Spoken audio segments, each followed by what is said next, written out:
Mike Pompeo, que beaucoup considèrent comme le membre le plus fidèle du cabinet du président Trump lors de son premier mandat, a montré son vrai visage cette semaine. Le 8 juin, Pompeo a fait une déclaration sur X, affirmant son attachement à Alex Younger, qui a dirigé le MI6 jusqu'en septembre 2020. Voici ce qu'écrit Pompeo.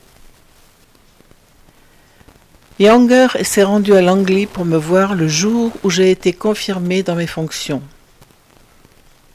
Nous avons réuni nos deux équipes de direction au Royaume-Uni pour planifier, coordonner les premières semaines de mon mandat. Je leur ai clairement fait comprendre que cette relation était plus que spéciale. Elle était cruciale pour la sécurité de nos deux pays. Planifié et coordonné avec les services de renseignement britanniques dès les premières semaines de son mandat? Que prévoyait-il? Je m'appelle Barbara Boyd et ce que Mike Pompeo vient de publier sur X, apparemment en hommage à un chef des services secrets décédé, est l'un des aveux les plus remarquables de toute l'histoire du complot contre Donald Trump. Aujourd'hui, je vais vous montrer ce que Pompeo a avoué, pourquoi il l'a fait, et ce que le président Trump fait réellement à ce sujet. Ce n'est pas de la vengeance comme le prétendent les médias, mais simplement une douce justice. Mike Pompeo vient de nous révéler quelque chose que nous ignorions jusqu'à présent. Quelques heures après que Trump l'ait nommé directeur de la CIA en novembre 2016, il était déjà en coordination avec le chef du MI6, Alex Younger. Le Guardian de Londres nous avait déjà révélé d'où venait le coup d'État contre Trump. En avril 2017, ils ont écrit que ce sont des espions britanniques qui ont concocté les mensonges du Russiagate et qu'ils les ont remis en main propre à John Brennan à la CIA durant l'été 2016. Et voici Richard Moore, l'ancien chef du MI6, récemment retraité, décrivant ce que John Brennan et Pompeo, alors plus jeunes, ont mis en place ensemble. Je cite, « Alex croyait profondément au partenariat anglo-américain en matière de renseignement et a travaillé en étroite collaboration avec John Brennan, Mike Pompeo et Gina Haspel pendant son mandat. Avec John, c'est-à-dire Brennan, il a instauré des réunions annuelles entre les équipes de direction des deux agences. Au moment de quitter ses fonctions, Richard Moore a fait une déclaration encore plus choquante, affirmant que ces réunions annuelles avaient conduit la CIA et le MI6 à ne former qu'une seule et même entité. Les lignes de démarcation liées aux différents intérêts nationaux ont été effectivement effacées. Nous menons des opérations ensemble, nous examinons les opportunités opérationnelles et nous décidons parfois qui est le mieux placé pour mener cette opération. Nous appelons cela le modèle du meilleur athlète, vous savez, celui qui est le meilleur selon le modèle du meilleur athlète. Celui qui est le mieux placé pour mener cette opération, et nous essayons de le faire d'une manière non compétitive, qui nous permettra d'obtenir des résultats pour nous deux. Et enfin, je dirais que nous développons nos capacités ensemble. Nous développons ensemble le type de technologie opérationnelle dont nous avons besoin. Voyons maintenant ce que Mike Pompeo a réellement fait à la CIA pour faire avancer le coup d'État. Sa première nomination a été celle de Gina Haspel au poste de directrice adjointe. Il s'agit de cette même Gina Haspel qui avait été chef de station de la CIA à Londres. Elle a coordonné les opérations du MI6, de la CIA et du FBI, diffamant Trump en le présentant comme un agent russe depuis le sol britannique. Pompeo a ensuite publiquement fait l'éloge de John Brennan, directeur de la CIA sous Obama, le présentant comme un modèle de vertu, cet homme qui avait coordonné les efforts britanniques pour faire passer la campagne présidentielle républicaine de Trump pour une façade au service de Moscou.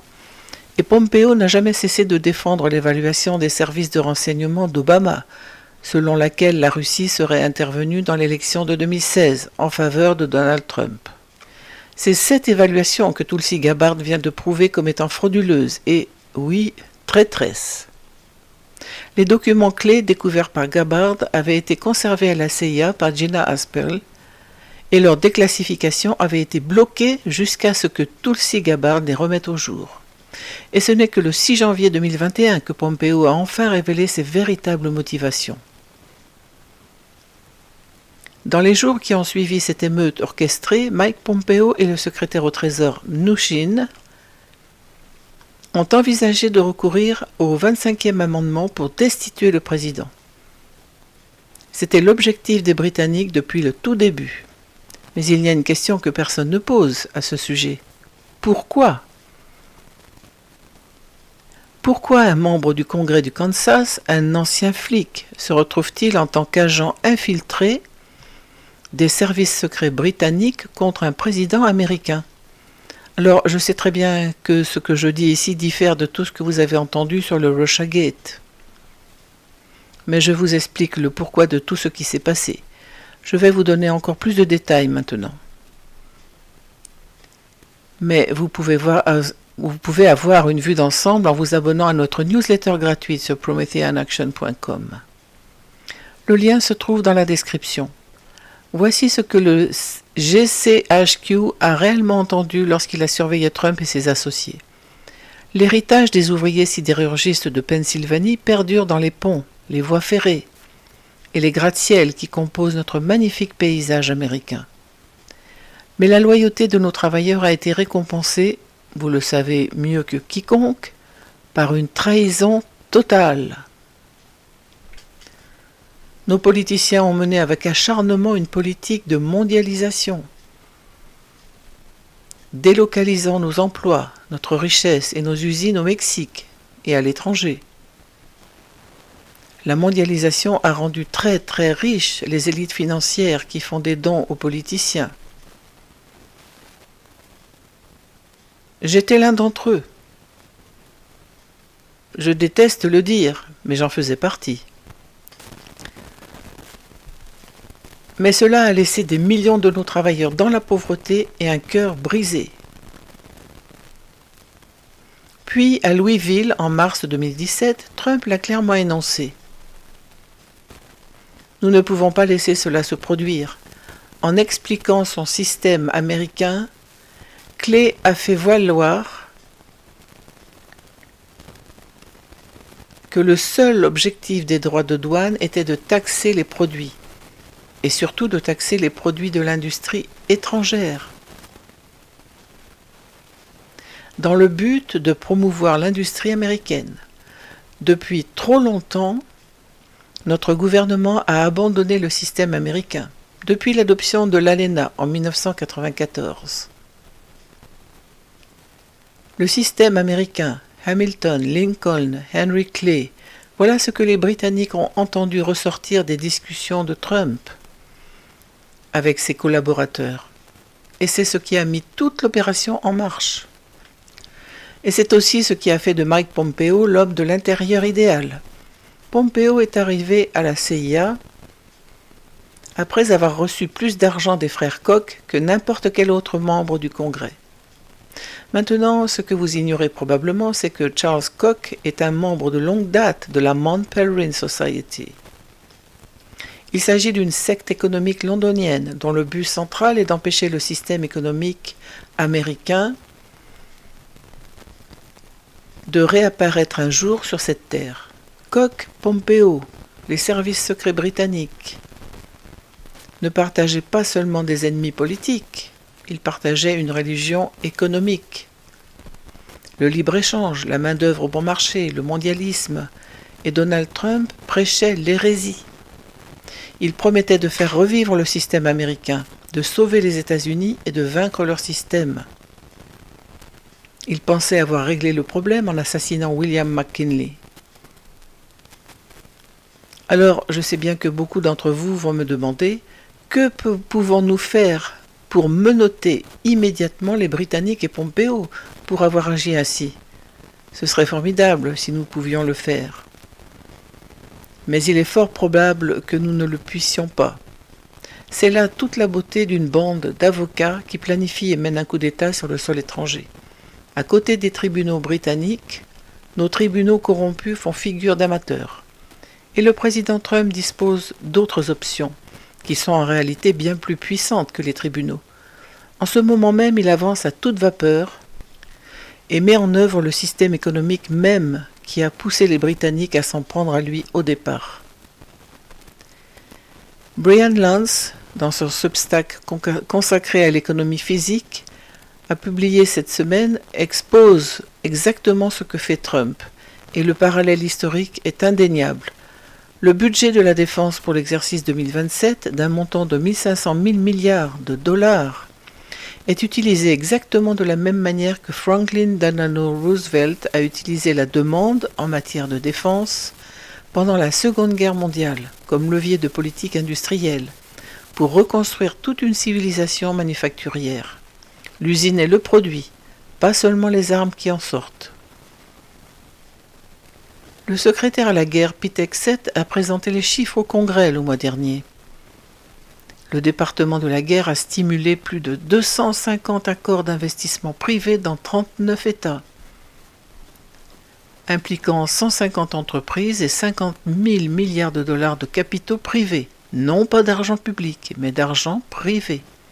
Ce qui a donné lieu à la création ou à l'agrandissement de 280 sites à 1,7 million de mètres carrés supplémentaires de surface de production américaine et à plus de 70 000 nouveaux emplois productifs aux États-Unis.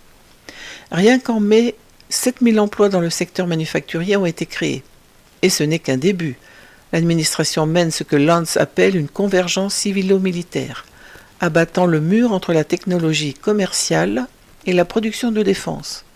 Les mêmes entreprises qui construisent des systèmes autonomes pour les drones militaires déploient une technologie identique dans l'agriculture et la logistique commerciale. Le budget de la défense finance tout un nouvel écosystème manufacturier et attire des capitaux privés à ses côtés.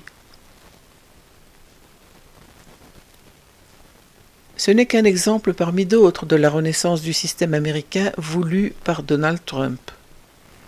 La demande publique stimule la capacité industrielle. Hamilton le savait, Lincoln le savait, et les Britanniques ont passé 2 siècles à s'assurer qu'aucun président américain ne le ferait plus jamais. Regardons maintenant de l'autre côté de l'océan, vers la Grande-Bretagne. Hier, le 11 juin, le ministre britannique de la Défense, John Healey, et le ministère des Forces armées, Al Cairns, ont tous deux démissionné. Dans sa lettre de démission, Healey a déclaré à Starmer, je cite, « Vous n'avez pas été en mesure, et le Trésor n'a pas voulu, engager les ressources dont la nation a besoin. » Cairns est le 7e ministre à démissionner du gouvernement de Starmer au cours du dernier mois. L'économie britannique ne peut pas financer sa propre armée, elle ne peut pas maintenir la cohésion de son gouvernement, et le tissu social se déchire d'une manière dont tous ceux qui ont observé ce pays savent qu'elle ne va pas s'améliorer. Pour moi, c'est la plus belle forme de justice que je puisse souhaiter. S'il vous plaît, prenez un instant pour vous abonner à notre newsletter gratuite sur prometheanaction.com.